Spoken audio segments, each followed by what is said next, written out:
Nikiwa ninaomba siku ya jana, wakati ninamuomba Mungu, nikawa naiangalia gharama tunayoitumia kuandaa mikutano.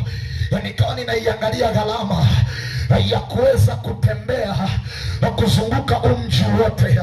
Halafu kuna watu tunawaongoza sala ya toba, wanahisi tunacheza na kujifurahisha, hawaji kanisani, wanakaa kuturidhisha mioyo yetu na sura zetu, wakizani tunachokifanya ni cha kwetu. Nikawa ninalia moyoni mwangu, halafu huzuni ya Roho Mtakatifu ikanikamata.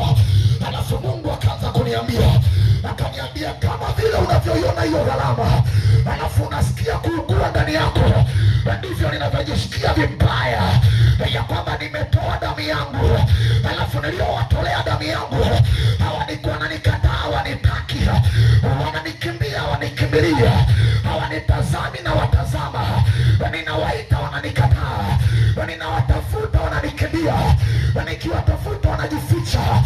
Anakuuliza uko wapi? Upo kwenye dunia ya Mungu, hauna Mungu, utajificha wapi asikuone? Watakaye ngo gani asikuone? Watakaye eneo gani asikuone?